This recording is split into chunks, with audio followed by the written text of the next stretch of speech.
I can make a lot more money doing real estate than I could ever as a nurse. Matter of fact, the first deal or two told me that. Wholesaling. How many of you wholesaling? A person could certainly use Ron's techniques if they had bad credit or no credit whatsoever. Using Ron's system, you can set your own hours and be your own boss. Matter of fact, that's the beauty of it. I have kids at home yet, and that's what attracted me to this business. We've been to 3 different seminars down here in the South. Been to Vegas. We've been several places, and we would have never done that on my wages. We've also taken the children a lot of places that we normally wouldn't go. I took my daughter and her boyfriend on a mission trip to Paraguay last winter. It was great getting out of Michigan in February.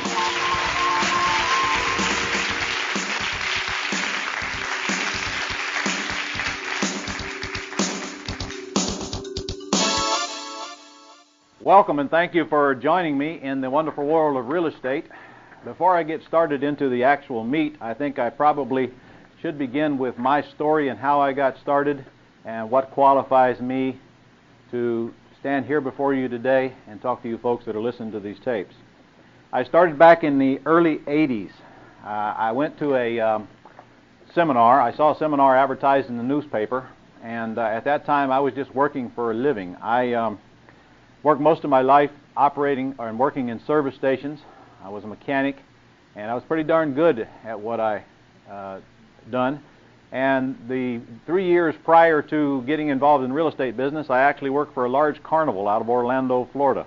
This carnival traveled up and down the East Coast, and we played all of the big fairs, the big state fairs and so forth, and I operated 3 skee ball trailers where you roll the ball up the alley, great big hydraulic units that rolled out, and the awning rolled up and the alleys rolled down and ready for you to stick your quarters in. I did that for about 3 years on the road. I lived in a tractor trailer unit, 40 feet long. That was my home. I was on the road about 8 months out of the year. And during that time, I had an opportunity, because I had a lot of time on my hands, to read some books, and I started reading some real estate books. And I got interested in real estate because I had no prior experience in real estate whatsoever prior to that time. I knew nothing about it at all. I was as green gets. I came off the road in February of 1982, and I saw this ad in the paper. I was broke. I was bankrupt. I had zero net worth. I had more outgo than income. My income wasn't all that great. And I didn't really know what I wanted to do in life. I was just making a living like a lot of you folks sitting in a room, a lot of you folks listening to these tapes, and I had no direction. I knew that I wanted more than what I had because it just wasn't what I wanted. I was getting nowhere except surviving. Year after year was going by, and nothing really of any importance was happening in my life, financially anyway. So I was hungry, but I really didn't know what I was hungry for. I saw this ad in the paper, and I decided that if I'm ever going to do anything different and change the situation that I'm in now, sooner or later I've got to make a move. I was working Monday through Saturday, sometimes Monday through Sunday. I'd get up, I'd go to work, I'd get off, I'd get up, I'd go to work, I'd get off, I'd get up, I'd go to work, and I survived simply for what little time I had to myself and my family, and it just got old quickly. So it was a difficult decision for me to go to that seminar because it cost $450 that I didn't have. I had to borrow the money to go, and believe me, it was a big burden at that time, and it took me about 2 days to make up my mind whether I wanted to go risk that this $450 would pay off. I did, and the rest is history. I sat in that class for 2 days, and I listened to the instructor talk about all the ways to make money in real estate. I realized that all of that stuff can't be lies. Some of it has got to be real. I think I can do it, and I went out from there with 1 or 2 techniques that I picked up, because that's all I got. 2 days sitting in that class, when I came out of there, I was really screwed up. I knew very little of what he was talking about. I did pick up some things that really struck home for me, and I started using those immediately, and sure enough, it wasn't long before I had my first success, and then my second, and it wasn't but about 6 weeks after I attended that seminar that I called my boss and told him that I'm going to up my income to up his. I've been working real estate ever since full time. I started out with a partner back in the early 80s because I thought you had to have money and credit to do this business. I really didn't pick up in that class that you need neither. But folks, I'm here to tell you that it does not take money to do this business. In fact, if you've got money and you're throwing it at this business, I suggest that you step back and reanalyze the way you're doing business. This is one business, thank goodness, that does not require your money. And I will prove that to you by the end of this seminar or by the end of this cassette series. This business does not require credit. If you're using your credit to do this business, in my opinion, you're doing it wrong. If you're using your credit, you're setting yourself up for a downfall needlessly, because the things that I'm going to teach on these cassettes and in this class do not require credit. It took me a little while to figure that out. In the first 6 months, I went out and I did my about 20 deals in the first 6 months because I was a charger. I was hungry. I'd go out and find them, and I'd bring them to my partner, and he'd put up the money, and we'd go out and refinance them, usually with FHA loans, and then we'd sell off the properties and let the buyers assume and take back second mortgages, and we had ourselves a little cookie-cutter approach going, and it was working rather well for us. I remember the first time I went to a closing, and I actually brought home a check for $3,000 the day I bought the house. I couldn't believe it. I absolutely couldn't believe it. I took that check home, and I looked at that check, and I said, must be something wrong here. There's no way you can make $3,000 that easy. I have to work weeks. I mean weeks to make $3,000. There's no way it could be that easy. It'll never happen again. And it wasn't but a couple, 3 weeks later till I brought home a bigger check. And when that happened, I knew that this was real. There was no turning back for me. And I got so excited I just couldn't sleep at night. When I get out of bed in the morning, real estate was on my mind. When I go to bed, it was on my mind. If you didn't want to talk real estate, stay the heck away from me. It was the most exciting thing that I had ever experienced in my life, and to this very day, it still excites me. It is a business that will absolutely take control of your emotions because the opportunity is endless. Just about the time you think you've got it figured out, you'll learn some new techniques that will open up some whole brand new doors for you. Well, I went out and I started working real estate. And about 6 months into that partnership, I decided that I really didn't need that partner anymore. I learned how to make money in the business, and it got so the partner really wasn't providing anything that I needed. So we disbanded that partnership, and to this day, we're still partners on a couple of things. But since that time, almost 13 years, actually over 13 years ago now, I have been on my own, buying and selling real estate, creating cash from single-family houses. I started out, however, building an empire. In my early days, I thought that the way to get rich was to go out and acquire all of the real estate that you could and just get all the net worth in your financial statement possible, and I thought that that would just automatically make you a millionaire. And in fact, it would if you survive. I quickly learned, after acquiring 276 units within my first 2 years in business, 276 units. Now that's some multifamily and some single family.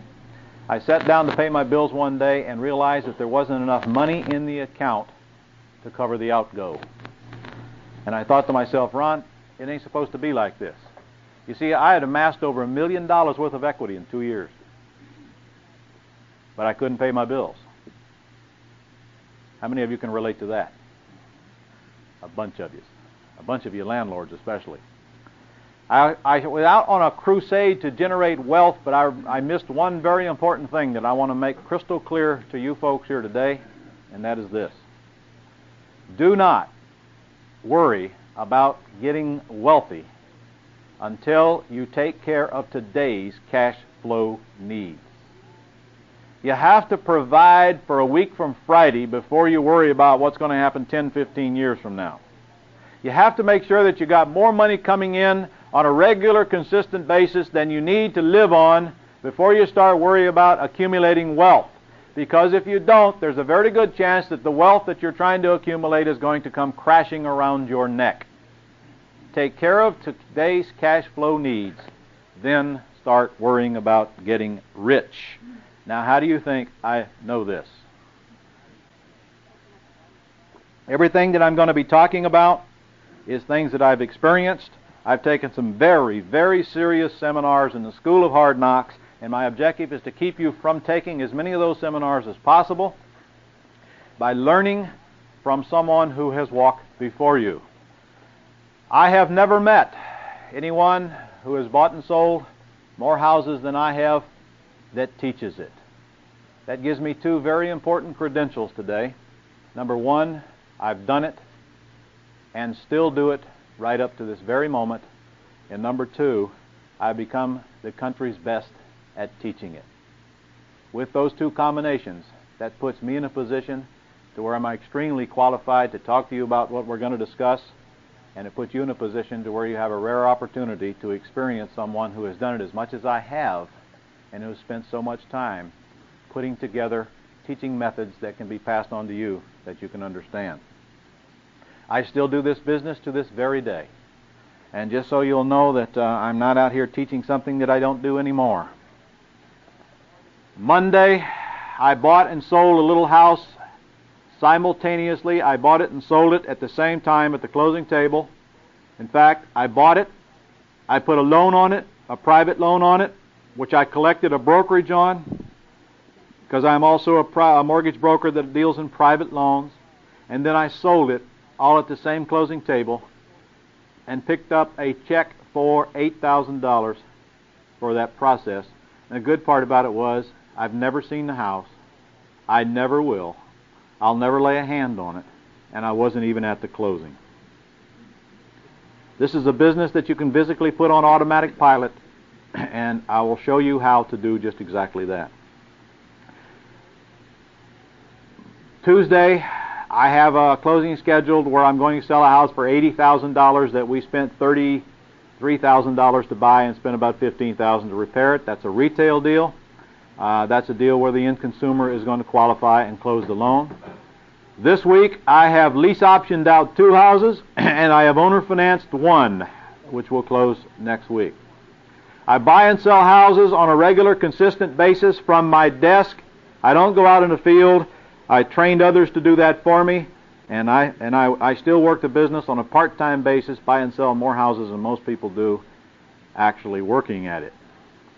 Over the years has taught me the easy way to do things, the things that have the path of the least resistance, and it's taught me to do the things that are the most profitable.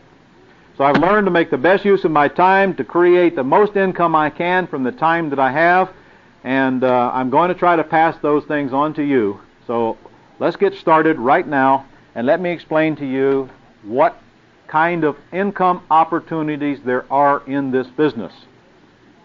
There are 4 major ways to profit in quick-turn real estate. 4 major ways.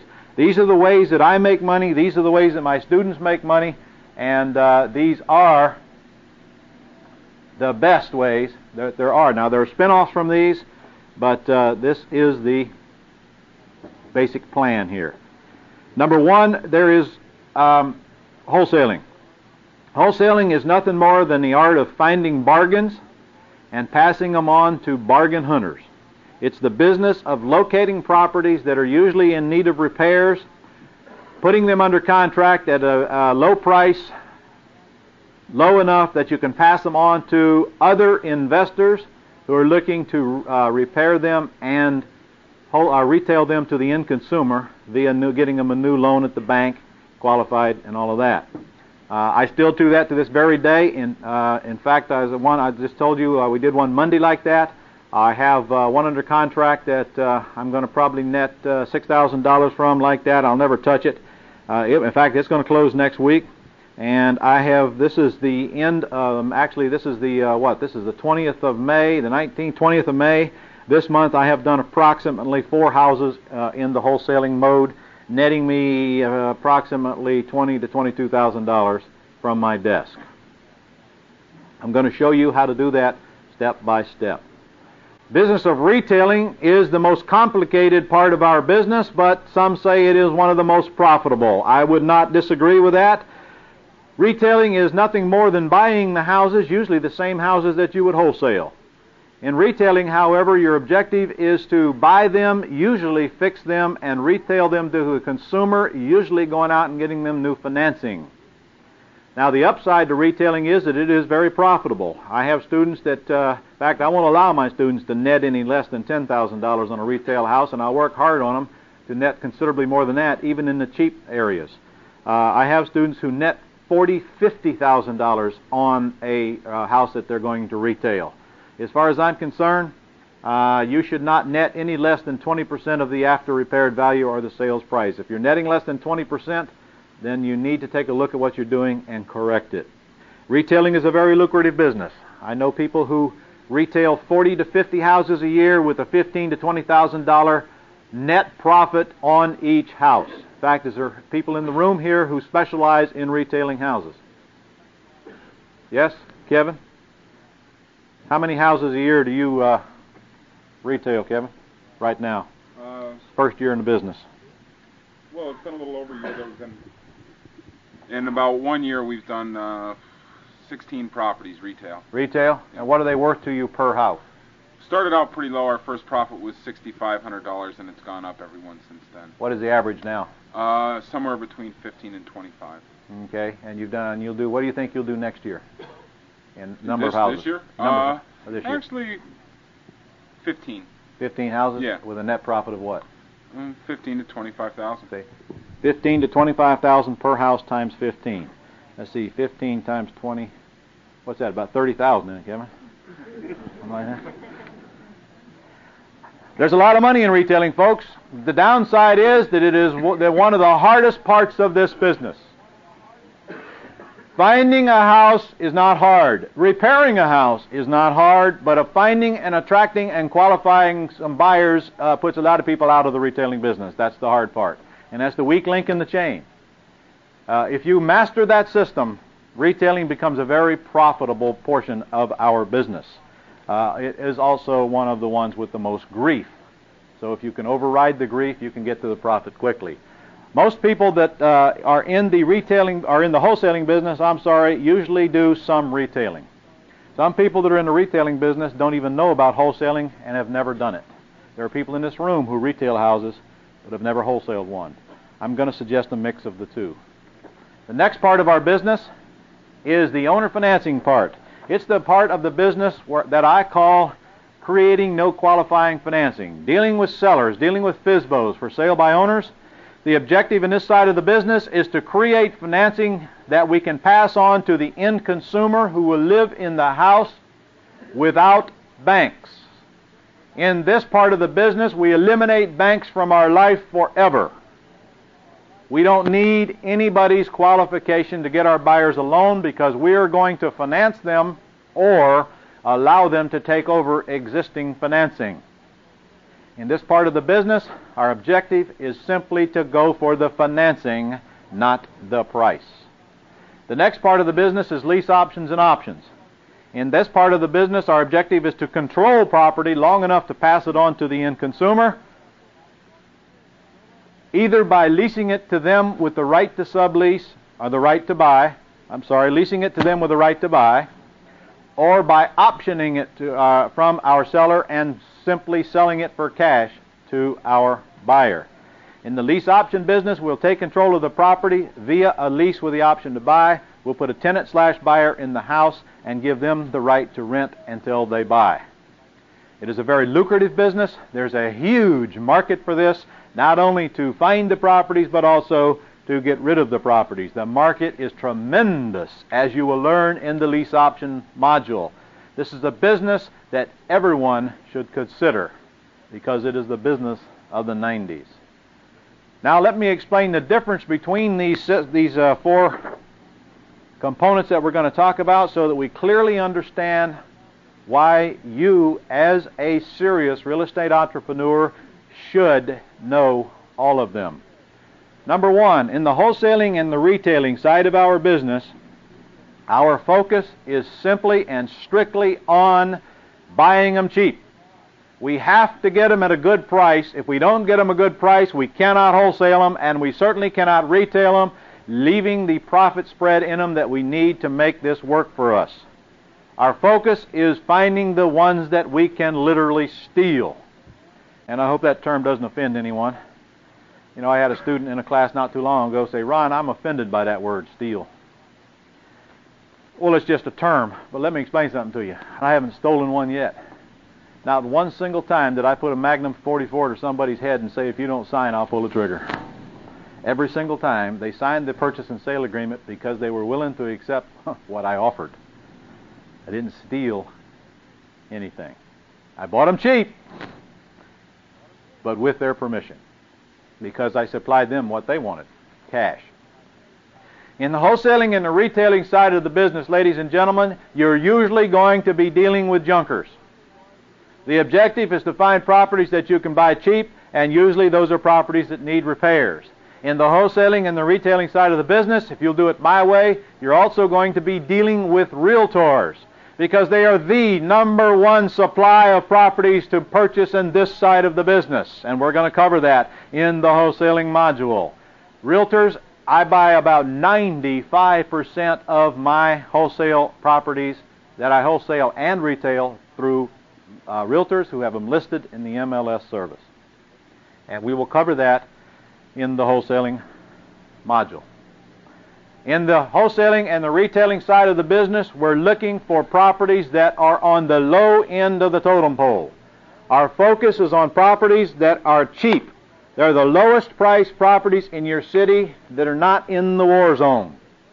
They're properties that are located in areas where people who can qualify for a loan want to live, but they're not in the middle range and they're not in the upper range. Now, you can do business in the middle of the upper range, but not as a beginner.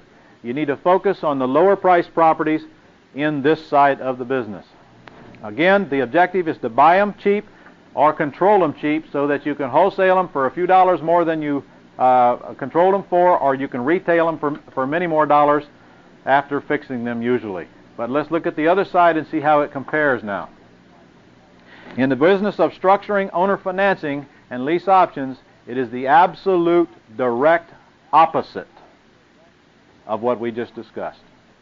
In this portion of the business, the last thing in the world I want is a cheap house. In fact, you will learn why the higher priced houses you deal with in this side of the business, the more money you will make and the less grief you'll have. In this side of the business, the last thing that I want is a house that needs repairs. I do not do repairs when I'm dealing with owner financing and or lease options. And in this side of the business, I'm not trying to steal the house. I'm simply trying to create some good terms that I can pass on to the consumer. And as you will see when we get into the owner financing module, that does not necessarily mean that the seller has to take back a mortgage or a deed of trust. In this side of the business, I do not use realtors to find the properties. The reason that I don't use realtors is because I have to get into these properties light. When I'm constructing financing or when I'm lease optioning, I have to get into the property with as very few dollars as possible, because one of my profit centers is the difference between what I get from my buyer as a down payment and what I have to give the seller, or what I get from my buyer as a deposit on my lease option agreement. I have to get in light or it destroys my front-end profit on the transaction. In order for me to get in light, I cannot be forced to bring enough money to closing to cover the real estate commission of 6 or 7%. I'm always into the property considerably less than that, so that's why I don't use realtors. In fact, you'll see that you don't need to use realtors in this side of the business. When you learn to crank up your buying machine, you'll have more deals come at you from individuals, from owner-occupants, from FSBOs than you'll ever be able to process, and you don't have to use realtors for this side of the business. So the differences are very distinct and clear. In fact, these two businesses are totally opposite of each other, but here's the catch. When you're out here cranking up your buying machine, when you're getting sellers to call you, when you're looking for deals, unfortunately you can't put everything that comes at you into one mold. If you do, you lose such a tremendous portion of your income. When you run an ad in a paper, you send out postcards, or you do whatever you're going to do to get people to call you, you're going to get all kinds of situations thrown at you with all kinds of underlying financing and all kinds of sellers' needs, and you need to be in a position to where you can determine what model best suits this particular case, slide it into that model, and work a solution or solutions around that model to present to the seller so that you have a much better chance at profiting from the deal. You may profit because you bought it cheap. You may profit because you created some good financing that you can pass on to the consumer, or you may profit because you couldn't take title to it, but you were able to lease option it or option it and then put an ultimate consumer in the process. If you're not aware of all of the solutions that are available to you, a large percentage of your income will go to waste simply because of a little bit of a lack of knowledge.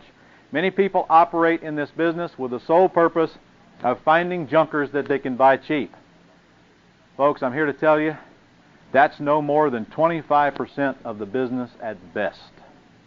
At best. If all you're doing is looking for junkers, you're wasting 75% of your income. Because the biggest income is in creating owner financing and doing lease options. Now we're going to discuss each one of these modules in detail, and we're going to go through the entire business on all three of the modules that we have. Module 1 will be wholesaling and retailing cash flow system. Module 2 will be owner financing or constructing no qualifying financing. And Module 3 will be on lease options and options. Welcome to the wholesale retail module.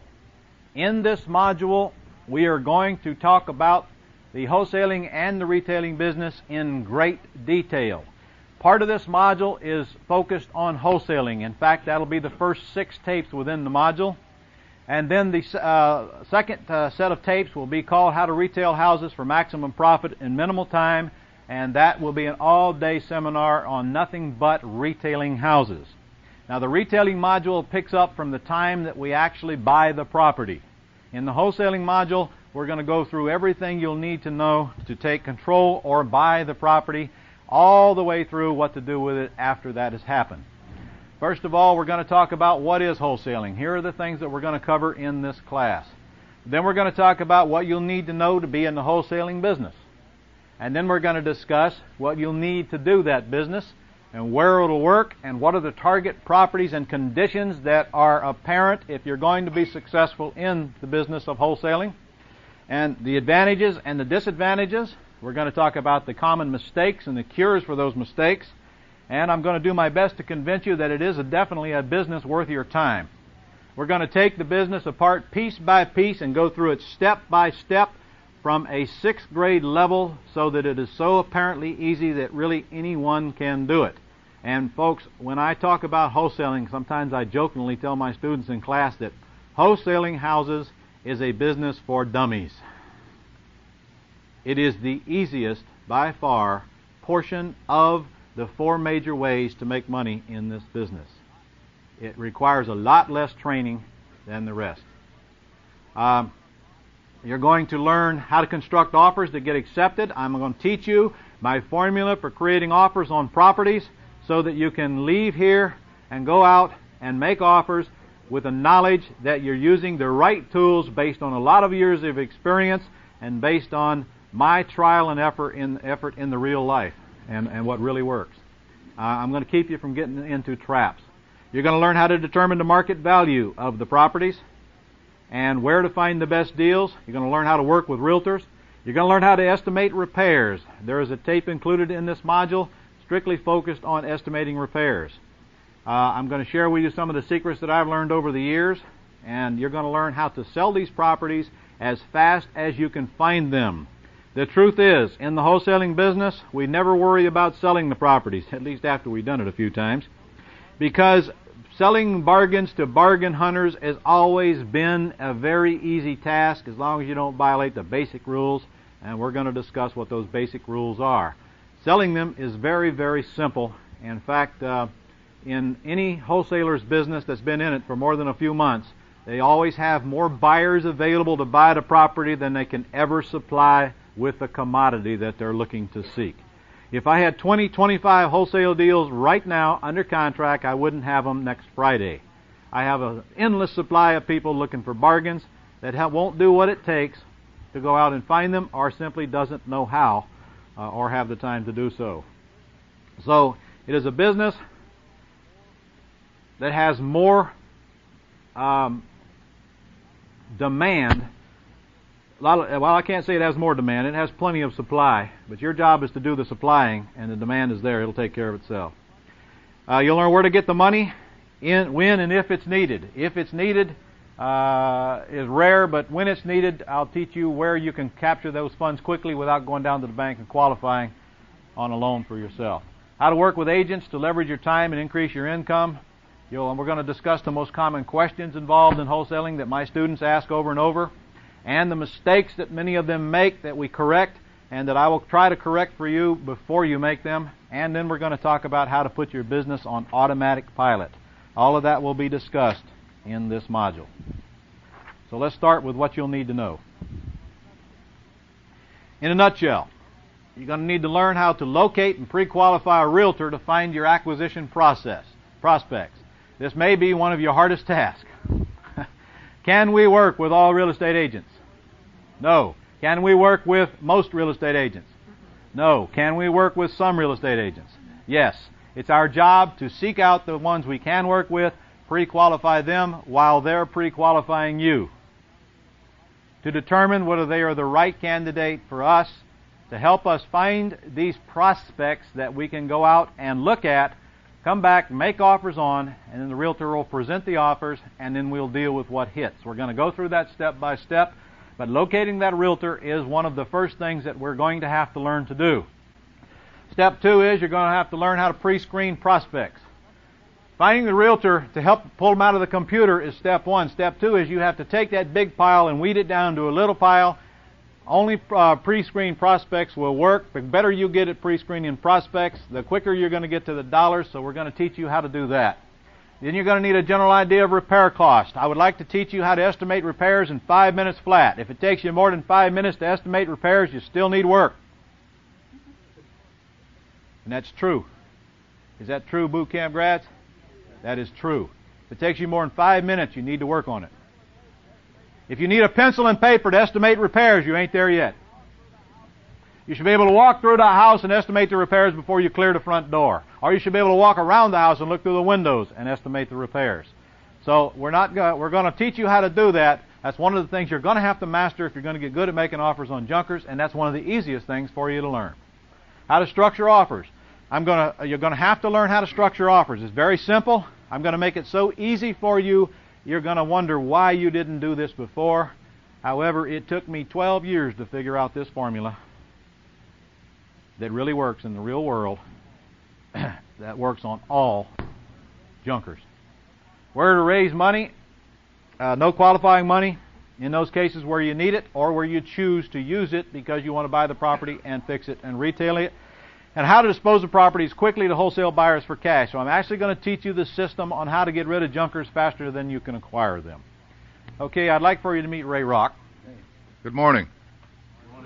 As Ron said, I am active investing in real estate here in Jacksonville. And I claim to be full-time at the business, even though I spend probably right now about 2 or 3 hours a month working at it.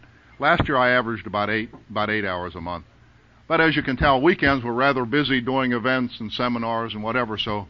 And during the week, we spend days from about 8 o'clock until in the morning till about 8 at night. So little time during the week to invest. Last year, I wholesale in the wholesale business. I did 30 flips, and that netted me just in the neighborhood of $200,000. This year, I haven't done quite what Ron has done. He has a little better system than I do.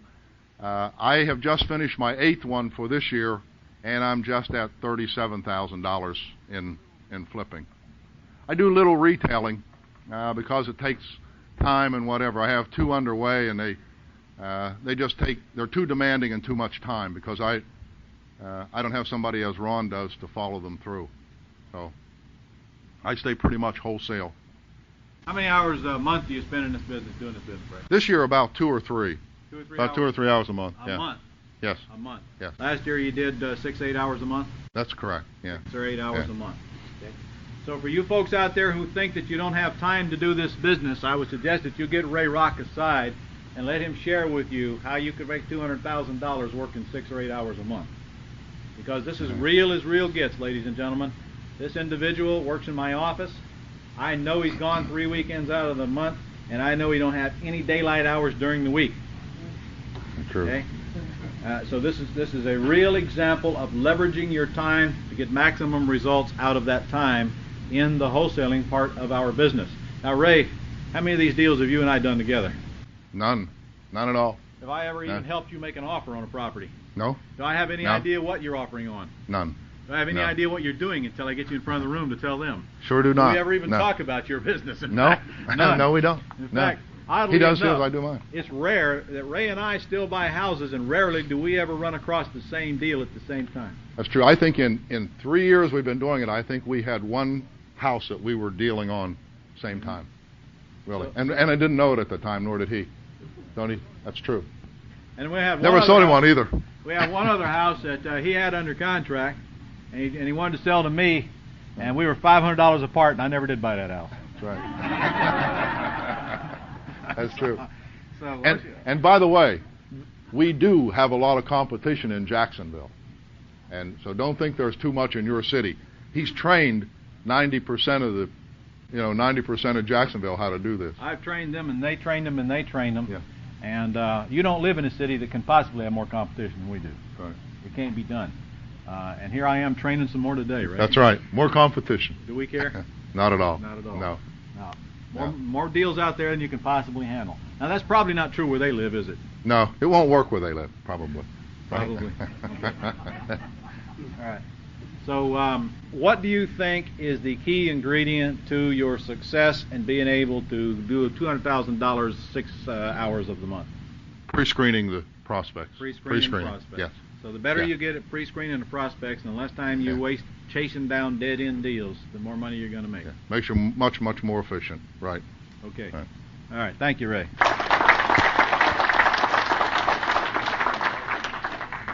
Okay, what you're going to need to do business, this is about as simple as a business as you're ever going to have to get prepared for, because it certainly doesn't require any investment on your, well, very little investment. You're going to need a fax machine, ladies and gentlemen, and I'm going to tell you why you're going to need a fax machine, and then I'm going to tell you where to get one.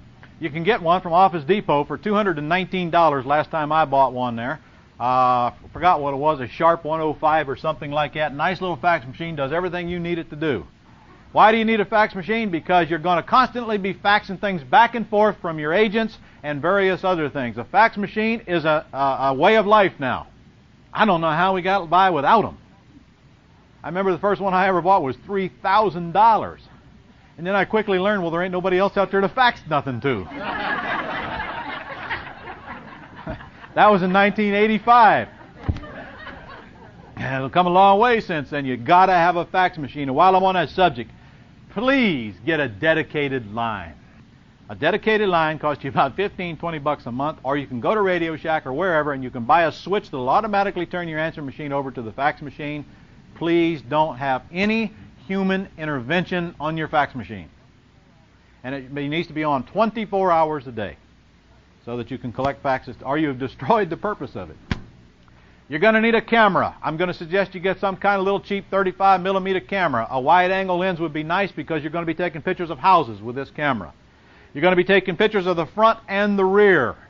I instruct all of my consulting students to do just exactly that. I can look at the photograph and a general description of the property repairs, and I can tell you what it's going to cost to fix it, and I can tell you everything I need to know just by looking at that photograph with just a few other facts attached to it. In fact, that's exactly what we do in the boot camps.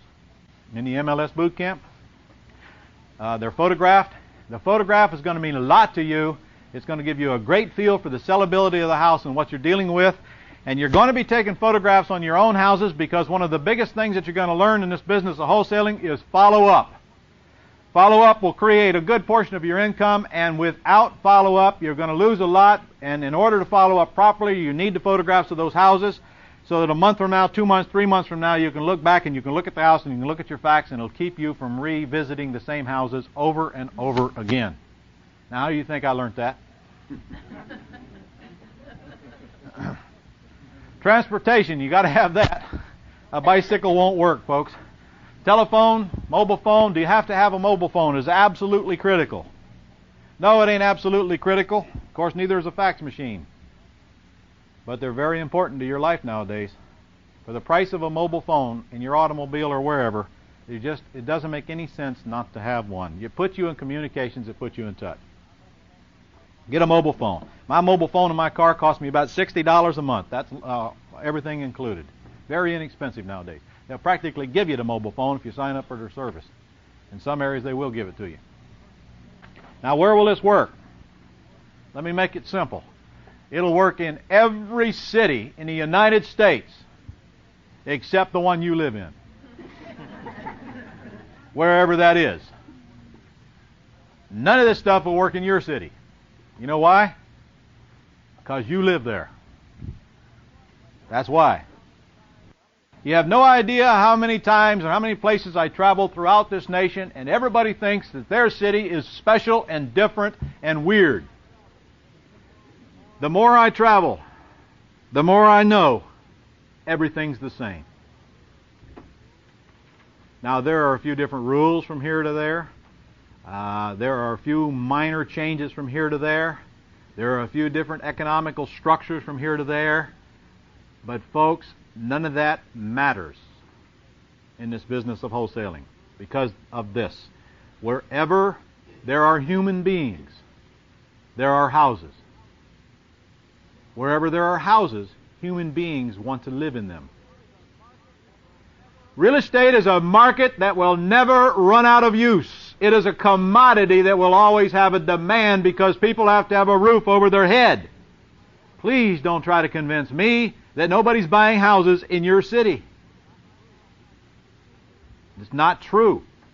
However, if you listen to the gobbledygook from the newscasters and the newspapers and many of your realtors, they'll absolutely convince you that the market sucks.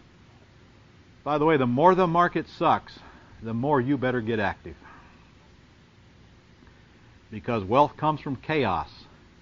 And if everything's hunky-dory, it's a lot harder to do business. I want the market to be terrible.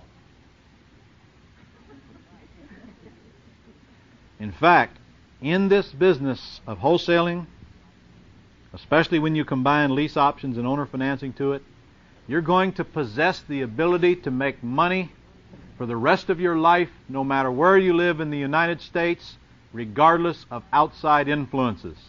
You see, I was around when interest rates were at 18, 19%. I loved it. And I've been around when they were at 6%. I loved it. I've been around in buyers' markets and in sellers' markets. I love them both.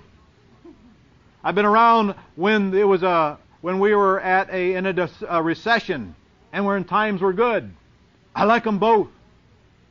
I've been around when we were at war at peace. I don't like being at war, but it didn't stop me from making money. Regardless of what goes on around us, you have the ability to make money because you have a commodity that will always be in demand. Now, does that mean that you can do the same old thing over and over and over again for the rest of your life without changing and adapting? Probably does. But when you're retailing houses for cash and the rates go up, it makes it more difficult, doesn't it? Hello? So if I'm retailing houses for cash and that's all I'm doing, I better have a plan B. Because sooner or later, rates always go up, don't they? And every time they creep up, it gets harder to get buyers qualified. And we got a lot of plan Bs here. We got a plan B through Z here. In it, the more of those you learn, the more you'll realize they can't take away what you know. You can go anywhere in the country to do it. Wholesaling business will work anywhere in the United States where there are houses. Now, where does it work best? It works best where the houses are the cheapest. Why? Simply because it's easier for your buyers to come up with cash when there's less of it for them to come up with. Excuse me. Now, does that mean that we can't do wholesale deals in higher price markets? Not at all. I have students kicking butt in the higher price markets. You see, there's an upside and a downside to the higher price markets. The upside is you make a lot more money per deal. The downside is you've got a lot less buyers because of the large dollars involved. However, folks, there's one thing I know for sure. Regardless of the size of the market you're in, if you're offering the buyer a true good deal, you shouldn't have any trouble finding that buyer. And you'll also learn that the more profit that is in it for your buyer, the more people with money are interested in it. So we do business wherever there are houses that we can buy cheap. And so far, I haven't been to any place that that's not the case. Even San Francisco. And especially L.A. Holy cow, is that a market. Whoa! Hi, man. Let's talk about the advantages of the wholesaling business. The reason that a lot of students are attracted to this because it is such an easy business to get into. It costs almost nothing. You don't need any negotiating skills in the wholesaling business, ladies and gentlemen, because you're going to be offering cash. And you just don't have to have a lot of negotiating skills to offer cash. It requires very little training. It won't take you long to learn the business at all. You need very little money. I'd like to say no money, but you will need a few bucks because you're going to have some money for earnest money deposits. You'll need absolutely no credit. If you're using your credit in the wholesaling business, something's wrong, unless you're possibly just using a credit line to buy quickly so you can sell quickly and put it back. Very little risk. The only risk you're ever going to have is the size of your earnest money or your binder deposit. That's the only risk you're ever going to have in this business, folks. Ever. You can you can generate lump sums of cash quickly. Oh, gosh. I just have a pile of letters this deep from students. I can't believe what you told me is true, Ron. I went out here, I left your class, and I got my first deal. I made $5,000. That's as much as I made working the last 2 or 3 months. A never-ending supply of folks that just get it. It doesn't take you long to go out and make offers through realtors, get one accepted, run the ad, get your buyers, and have it ready to close. You know, the good part about the wholesaling business, from the time you find a deal, it's only a few days later till you're selling it and you got the check in your hand. It's quick. You can work from home with minimal overhead. Now that'll work for most of you. Some of you, it'll kill your business. Working from home. I worked from home for 2 years. That's all I could take of it. Couldn't stand it no more. I had to have me an office. I had 4 telephone lines in my house. And only one of them was for the family. The other 3 were for business. And if it wasn't driving them nuts, it was driving us nuts, or me nuts. Because if you're going to get serious about this business, you're really going to have things change around your house, especially your incoming phone calls and the like. So whether you work from home is up to you. Some it works, some it doesn't. Repair requires only small amounts of time. As evidenced by Ray Rock's testimonial, you can literally learn to do this business with a few hours a month, and it does not require, in fact, that's one of the things that attracts a lot of people to the business, because they can go out and work on their job and make a living and spend very little time making money wholesaling houses. No tenants or buyers. We're not going to get involved with, to qualify. No tenants or buyers to qualify. We don't have to qualify tenants because we won't have any. We don't have to qualify buyers. What qualifies our buyers? The ability to write a check. I don't care where they get the money. They can get it on their credit card. They can get it on their credit line. They can write a check on their account. They can bring it in a brown paper bag. I don't care. And I've had some do that, by the way. And I never did ask them where it came from. I didn't care. No long-term delays. It's only a few days from the time I get it accepted to the time I'm closing it. And it takes more than a few days, 2 weeks max, something's wrong. Something's wrong. Usually the only thing stopping you from getting the check is the ability of the seller to get the deed to the closing agent. And when you're dealing with institutions, sometimes that takes several days. So there's no delays here other than that. Very high income potential. I have students throughout this country. You've met some, you'll meet some more, making in excess of $10,000 a month, doing nothing but wholesaling. I have many making over $20,000 per month every single month. Many of which were working for less than $20,000 a year previously. Fast track to job replacement. Some folks want to give up their job, some folks don't.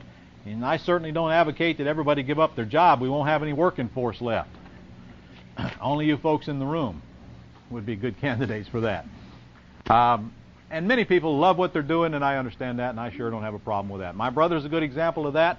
My brother David lives in Winston-Salem, North Carolina. He's a doctor of divinity. He is a minister. He's a teacher at Piedmont Bible College. He trains ministers. There's no way in the world he'd ever give up his job for any amount of money. The job is more important to him than any amount of money. However, guess what he does part-time to generate income? Real estate. And lately, in the last year, his son is involved, and his son is making me look bad, which isn't too difficult. His son is really, really kicking butt in this thing. I mean, really tearing it up. Son Stephen. Stephen, you're now famous.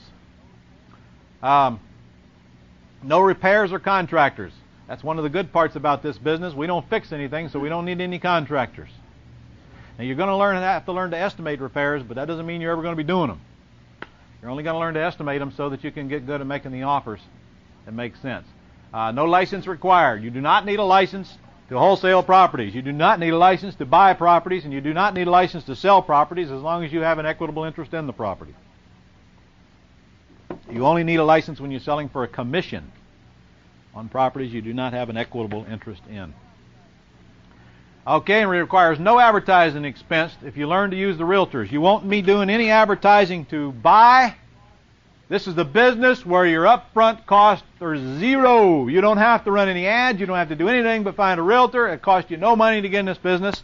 And even when you sell, I'm going to give you one ad that you're going to run one time. I'm going to create more buyers than you'll ever supply. So you don't have any money invested, hardly, in advertising.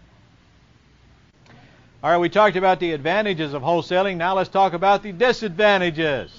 And there are some.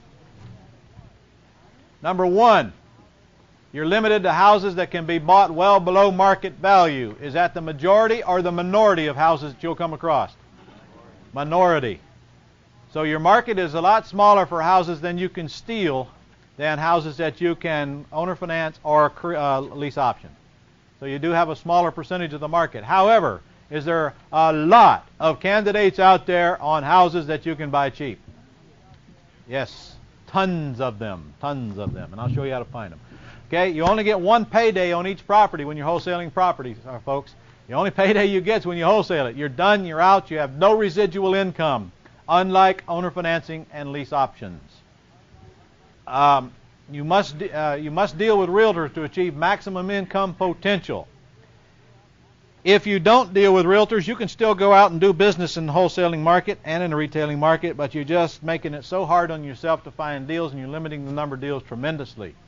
Now, I put on here must deal with realtors as a disadvantage because it is until you learn how to deal with them and make it worth their while and make it worth your while. And again, unless you get a relationship with a realtor that works for both parties, you're not going to find the deals out there. And if you're not careful, the realtors will physically stop you from making money because they don't know any better. They'll do it on purpose. They don't know what you're trying to accomplish, and they don't believe what you're trying to accomplish is real. It's the biggest reason they don't do business with you. An investor focusing on wholesaling will only achieve 20 to 30% of the total income potential of those using all four methods, and that is absolutely true. Although I got students making a ton of money in wholesaling, as soon as they learn the rest, they will be lethal assassins. More difficult in high-priced areas because the buyers must produce larger sums of cash. I say that, but I'm telling you, don't confuse more difficult with impossible. Absolutely incorrect. There's a lot of folks out there making a lot of money in the higher price markets. You just don't buy and sell a house for $125 wholesale and expect to only net $5,000. You do it for a lot bigger dollars from that. By the way, how many of you again live in the high dollar markets? Okay, or you think you're at an advantage or a disadvantage? How many of you think you're an advantage? How many of you think you're a disadvantage? You're at an absolute advantage over those in lower dollar markets. Absolute advantage, because you'll make more money per deal no matter what side of the business you work. You've got to do a lot less deals to make the same amount of money. And when you're dealing in owner financing and lease options, you're at a tremendous advantage, and you're going to see why when we get into those modules. A lot more money in the higher price stuff.